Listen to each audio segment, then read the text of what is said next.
So yun mga kasolid, dito na ating nilutong fried chicken with oyster sauce. Yun no, tutok mo Mrs. Kitchen. Yun no. Sarap naman.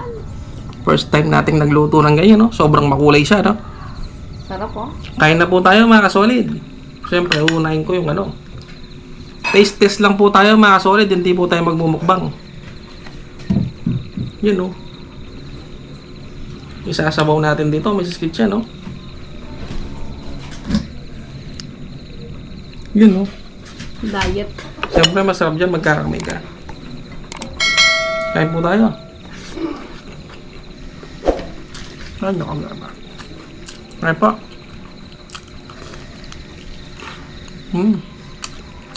Sabi naman, Mrs. Kitchen. Nakapagloy. Naglalaway na po si Mrs. Kitchen mga kasolid. Aba.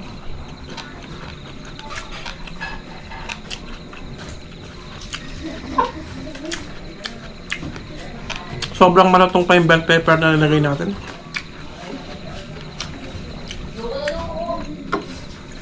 Kain po.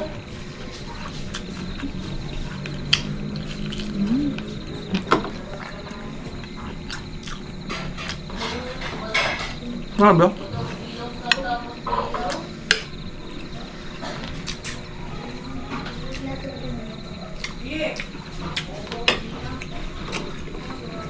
May si baby girl. Sali ka. Shoutout po sa mga naglalaway dyan, mga kasolid. Hi guys! Ay daw, bumati si baby girl. Ano? Kain po tayo. Ako. Mama, nagpasa ako. Pasa. Sobrang lasang-lasa yung nilagay natin oyster sauce. Yung tomato paste, lasang-lasa rin mga kasolid.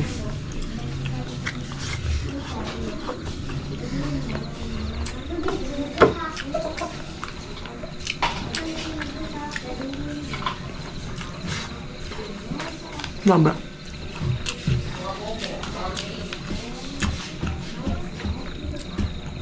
Sa susunod na vlog na po shoutout natin mga kasolid.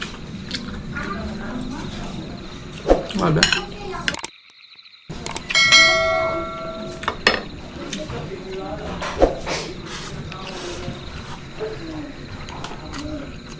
Nakatakam naman tingnan. Sobrang napakadali lang ng recipe ito mga kasolid.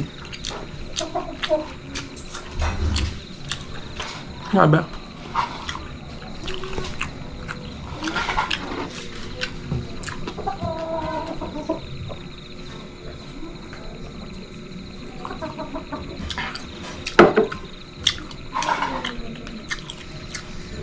At dahil na-share ko na sa inyo kung gaano kasarap ang ating fried chicken with oyster sauce, Sarap na.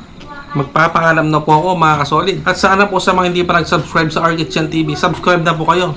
At maraming salamat po sa ating mga silent viewers. At syempre, salamat din sa ating mga subscriber, yung mga solid na subscriber natin. Kaya kasolid, yung mga solid na subscriber at viewers. Hanggang dito na lang po mga kasolid. Maraming salamat po.